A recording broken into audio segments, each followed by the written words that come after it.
On March 15th, 2019, we at Auction House Künker will hold our auction 321. In this auction you will find, among other things, an abundance of ducats, struck from the gold of German rivers in the 18th and 19th century. The river sand did not yield a lot of gold, however. In this film, you will learn about the reasons why German rulers regularly had river gold coins minted anyway. The Rhine, a source of immense wealth. Cities located along this heavily used route were almost guaranteed a flourishing trade and general prosperity. The gold that was discovered in this river was more of a minor byproduct in comparison.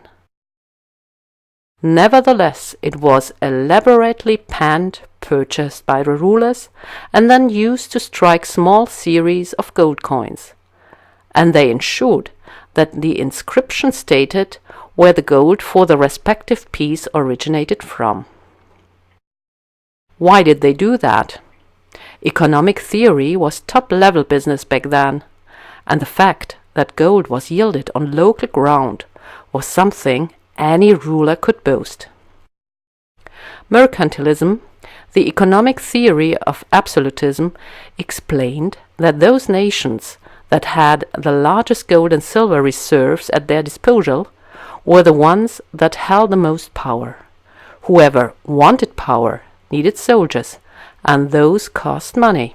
Blessed was the ruler who did not have to painstakingly scrape up the necessary funds with taxes, but instead owned mineral deposits.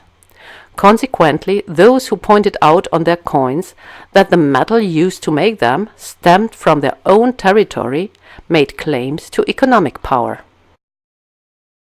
That is why the Welfs of Brunswick, who share the bountiful mines of the Harz, had so many coins minted, which illustrated the silver's origin in their images. St. Andrew, on this 1599 Reichsthaler, represented the yield of the St. Andrew's pit. The lutenist on the snail we can see on this 1685 triple loser from Brunswick is a reference to a mine called Lautenthal's Glück, which translates to the luck of the valley of the lute. And in 1814, even the English King George III had the medal's origin inscribed on this 5-thaler piece, ex auro hercinie, from the gold of the Harz. It's obvious that the Welfs had hit the jackpot in terms of mineral deposits, but what did all those other rulers do who did not operate their own mines? Well, some of them celebrated the fact that their rivers were auriferous. The most important river gold supplier on German territory was the Rhine. The most valuable claims were located on the territory of Baden, namely near Steinmauern-Illingen and Eggenstein. Those two locations combined yielded about 220 kilograms of gold between 1820 and 1849.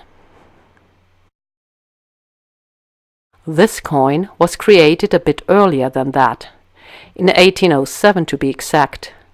In that year, the Duke of Baden had 1022 ducats struck from 3.78 kilograms of gold in the Mannheim Mint. Their obverse features a portrait of Grand Duke Charles Frederick. Their reverse depicts the river god Rhenus with a scepter, a jar and the coat of arms of Baden, a red band on a gold shield. The river god sits within a mountain landscape. Take a look at the inscription. It reads from Rhine sand, not from Rhine gold. This is truly remarkable and tells us something about how the gold was yielded at the Rhine. In order to do so, large amounts of the fine river sand had to be obtained first. It was welled up with water and then poured over a loose-knit piece of cloth.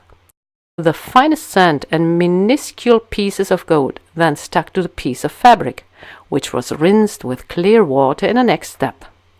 The material won in this process was first dried and then warmed over high heat to melt the gold. The gold hunters then had to sell the panned gold to the mint at a price determined by the government. They could make some additional profit from the byproduct, the fine river sand, which was sold on the free market. Before blotting paper was invented, sanders were used to sprinkle black river sand onto ink to dry it. From 1832 on, the Karlsruhe Mint produced a small amount of Baden river gold ducats every year. The last Rhine gold ducats of the Grand Duchy of Baden were made in 1854.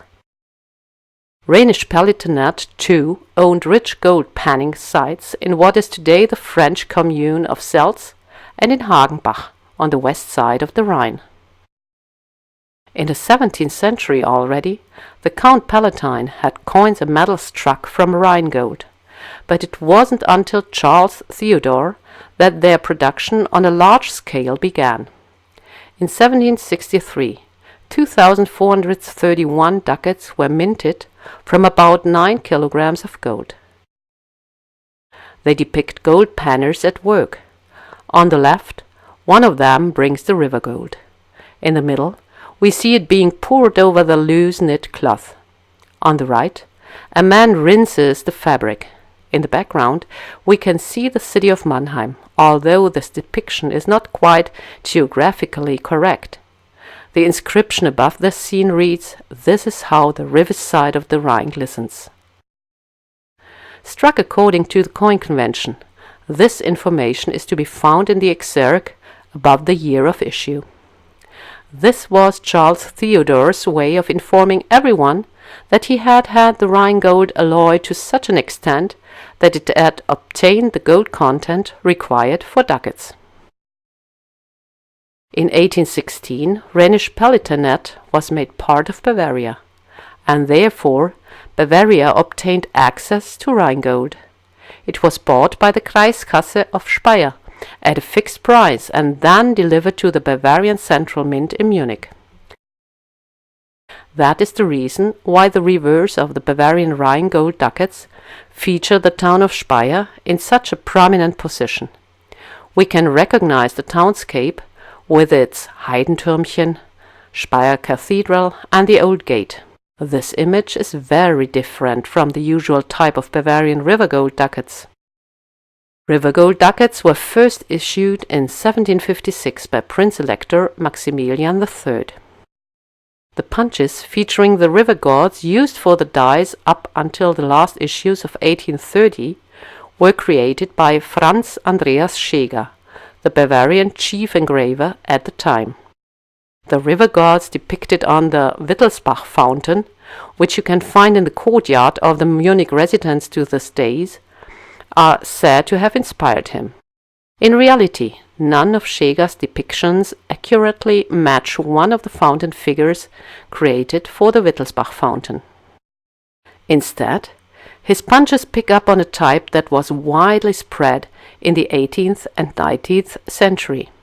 At the time, a large river was portrayed as a strong, half-naked man with full hair, an impressive beard, and a wreath made of reed, leaning onto a jar with water pouring out of it. The fact that those river gods all looked alike a little bit is seen in this depiction of Danuvius, which was created to embellish the facade of the Vienna Parliament in 1880. Only rarely do we find additional attributes that unambiguously identify the river as it's done in this depiction of the Isar.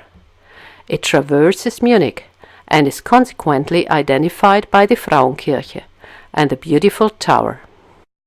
Bavarian river gold ducats are very rare because the Danube, Inn and Isar by far weren't as profitable as the Rhine. That is why Scheger's punches could be reused for over 70 years.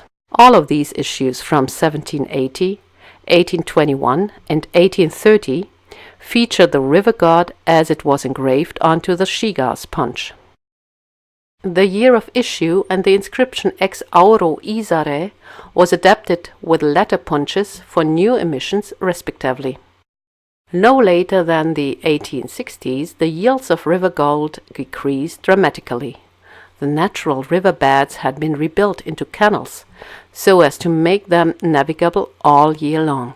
As a consequence, the small gravel islands gold hunters had used to obtain the gold-filled sand disappeared from the river course. Altogether, this was no longer profitable work, since blotting paper had put an end to the lucrative trade of black sand. You could no longer make profit from panning gold, which is why professional gold prospecting was stopped. That doesn't mean no one ever tried it again. The biggest excavation lake of Baden-Württemberg, the Gold Canal, owes its existence to the National Socialists, who used a huge dredge called Rhine gold at the former panning sites of the Rhine in 1939 to yield gold from river sand. They collected a total of 300 grams in 4 years and quit the attempt in 1943. And if gold hunters set out to pan gold in the Isar, Inn, Rhine or Danube today, it's because it's a fun hobby, not because they can make money from it. We at Auction House Künker are happy to invite you to our Spring Auction 2019. Should you have any further questions, please don't hesitate to contact us.